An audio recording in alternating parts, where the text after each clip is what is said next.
Hello guys, today I'm going to build the last of my Tamiya 1990s Lotus F1 cars. This is the 107, which was used by the team in the 1992 F1 season from round 5 in San Marino onwards. As you might have seen in a recent video, I did build the 102B a couple of months ago, and I'll show you all 4 of the Tamiya Lotuses that I've built at the end of this video. As you might imagine, the instructions and the build sequence are fairly standard for Tamiya. Typically we start with the engine, and of course the rear suspension and the transmission and everything builds into that. Then we move on to the driver's seat and the instrument panel.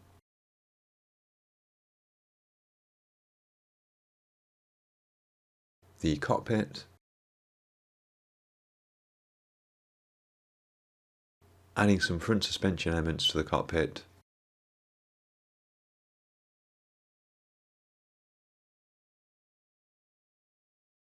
Then building up the front wing and adding that entire assembly to the under tray before adding the engine, the exhausts and the rear wing.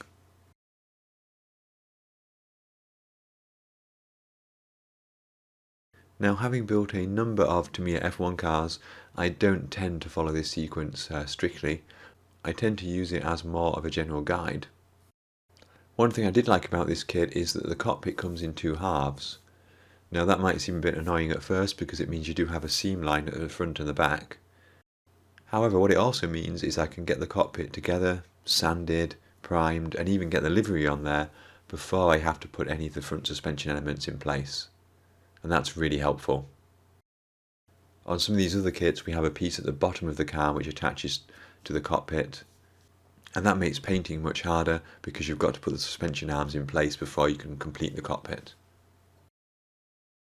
What I tend to do is cut most of the parts off the sprue and clean them up. Generally speaking, it's hard to get parts confused, they're all quite distinguishable.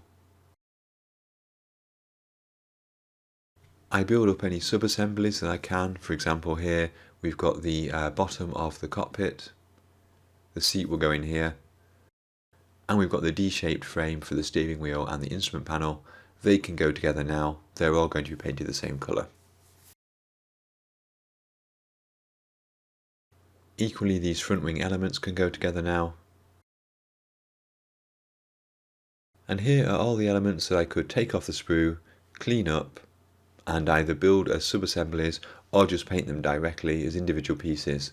These are all in X18, which is semi-gloss black.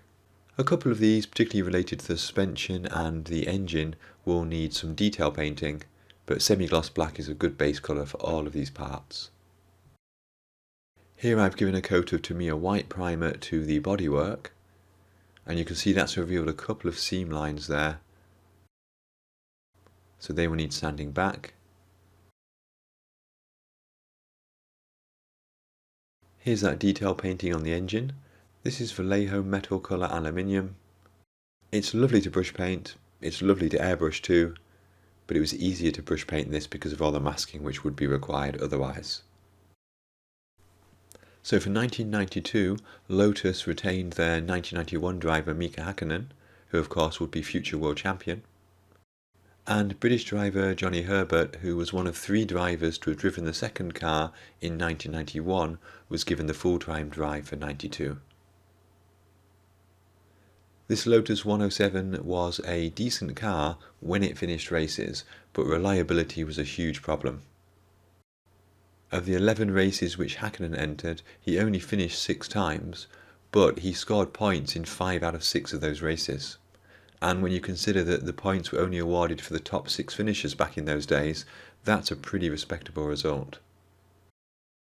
Unfortunately, Herbert was less successful, entering 12 races with the car but only finishing 3 of them, and only scoring points in 1 of those 3. Lotus finished the 92 season 5th in the World Championship, behind Williams, McLaren, Benetton and Ferrari. And that was out of 16 teams in total, 13 of whom scored points during the season.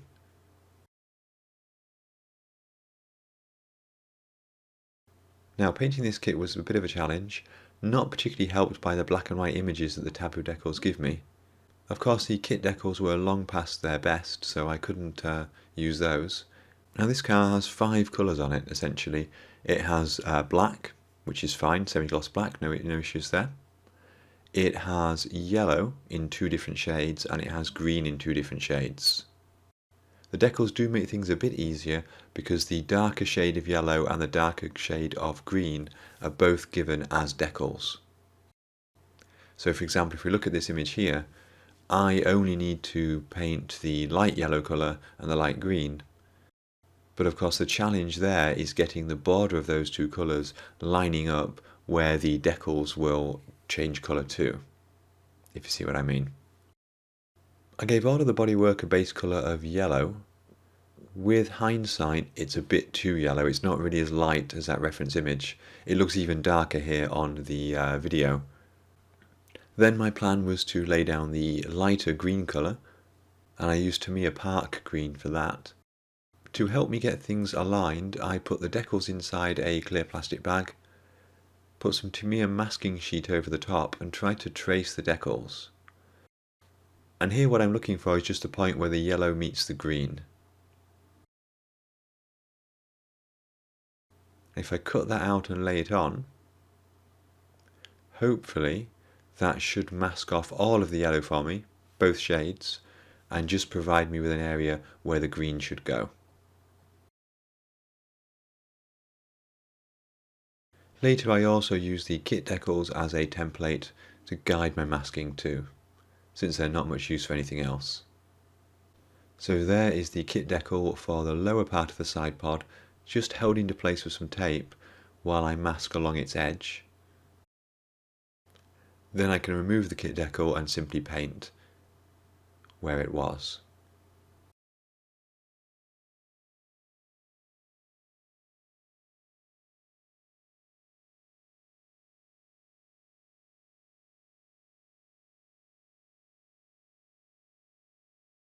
This is what the cockpit looks like ready to take the green.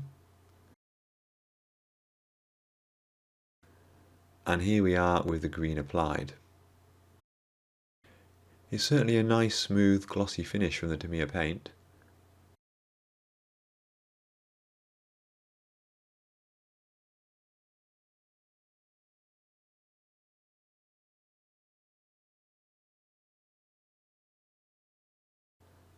Unfortunately my yellow section there on the top of the nose is not perfect, but it's not too bad, and I think a decal will sort that out.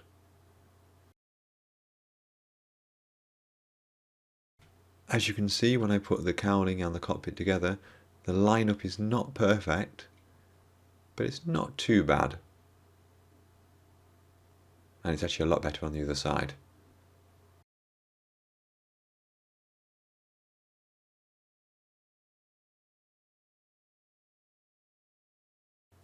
Finally, I could mask the lower half of the cockpit to get that semi-gloss black into place.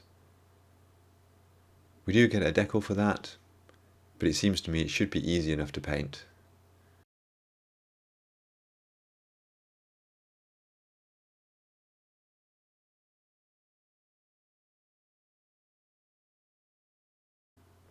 And there we go.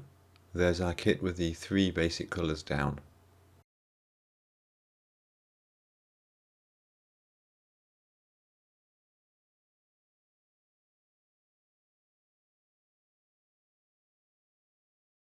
At this point I use black Vallejo model colour to paint the inside of the cockpit.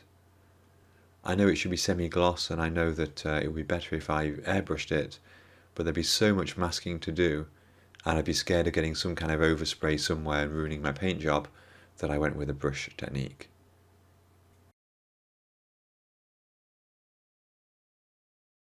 It's always a bit tricky to get the cockpit onto the under tray because of course you want a nice paint-free joint, but you don't want to remove so much paint that you accidentally take off some of the exterior paintwork. There we are with it attached, and in fact these small side pod pieces do a good job of clamping it down into place too. Taboo Designs provide us with decals for most of the rounds of the '92 season, and the car was subtly different in many of those rounds. I was naturally drawn to the Australian Grand Prix here because it has the most sponsorship decals on them. I did like this version here, which is the Canadian Grand Prix, and has a slightly different rear wing. It has the rear wing in red with white text, rather than white with red text. But this version doesn't have the Castrol sponsorship on the engine cover, and I don't really like the look of that without that Castrol there. So it was the Australian Grand Prix version that I went for in the end. The next job was to get the colour decals down before the sponsorship logos. And the first thing you'll notice here, in the video they look very similar, but in reality the decal is lighter than the painted colour, whereas it should be the other way around really. I did consider repainting the car, repainting that yellow to be lighter, but ultimately I decided against it. It does look like this decal lines up quite well with my paintwork here. Those dotted black lines are actually part of the scheme. They go around the edge of the air intake, but they are present on the actual car. However, once I got to putting the decal into place, and particularly getting it lined up on that inside curve there where it meets the cockpit, you'll see that my edge of the green and the yellow doesn't really match up with the decal's green and yellow edge, which is a bit of a shame. Of course, at this point I can't take the decal off and keep it for later and respray everything, so I basically had to do my best to get them as close as possible. These decals were quite thick and quite brittle, and they took quite a bit of mark fit from Tamiya to get them to bend around these curves. I think I did a better job on the lower meeting point between the yellow and the green. That matches up much better. It's just that the rear of the engine cover there is not so good. Then, with the front suspension built up and the nose cone in place and the colour decals all dried, it was time to put the sponsor decals on. These presented no major problems. I went for the number 12 car of Johnny Herbert.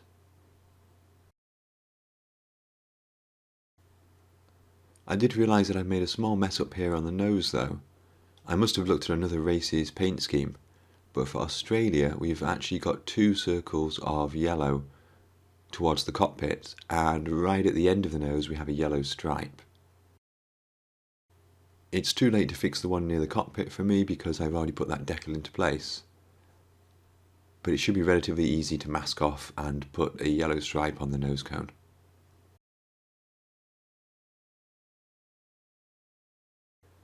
I always enjoy this process. It seems to me that the F1 cars look the ugliest just before they get the sponsor decals down. And although this Lotus looks like it doesn't have many sponsors, there are a really good number of decals here.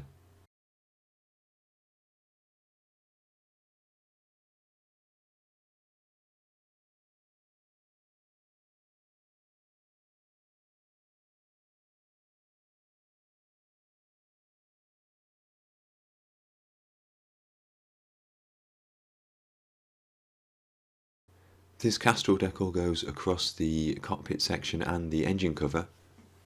There are pros and cons of cutting before and after the decal is dry. I did leave this until after it was dry, and unfortunately when I tried to cut it even with a brand new really sharp blade, the decal did start to fragment a little bit. So in the end I decided not to cut through the decal and simply to leave it in place, and I'll just have to remember not to remove the engine cover in the future.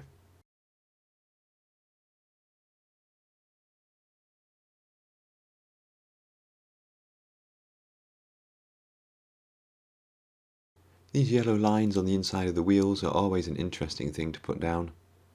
I'm getting slowly better at it.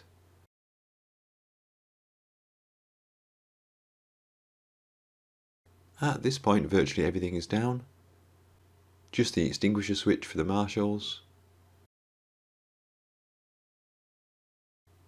And the last few bits and pieces to be attached.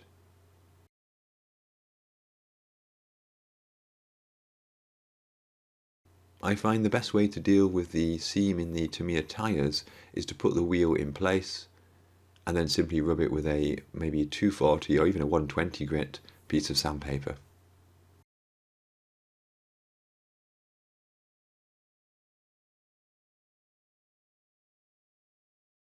The Goodyear tie decals are not your standard wet transfer decals.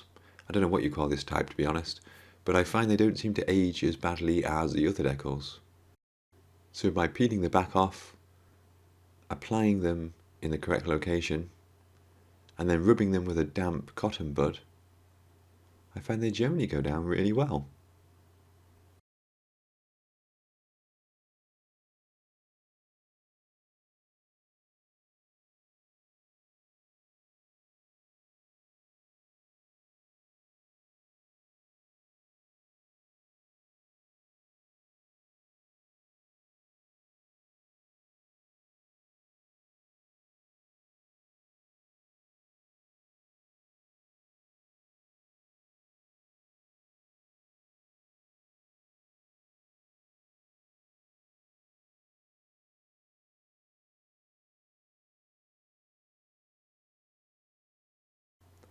And there we go, our Lotus 107 is finished.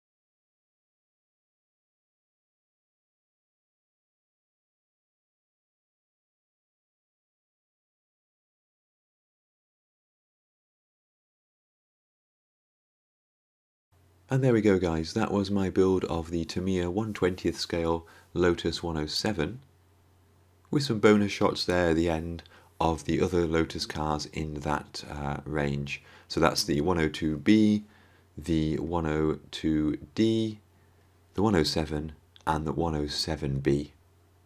And they range from the 1991 F1 season up to the 1993 season. I hope you enjoyed that build. That will probably be my last F1 kit for a while. I'm very aware that I haven't built any aircraft or other military kits for a while now. I do have a few projects ongoing however, and there will be some military ones in the near future. Until then, I'd like to say thank you for watching. Extra special thanks to my Patreon supporters and YouTube members. If you enjoyed this video, please do consider hitting the like button. And if my voice survives, I should have another video for you next week. Until then, thanks again for watching and have fun modelling.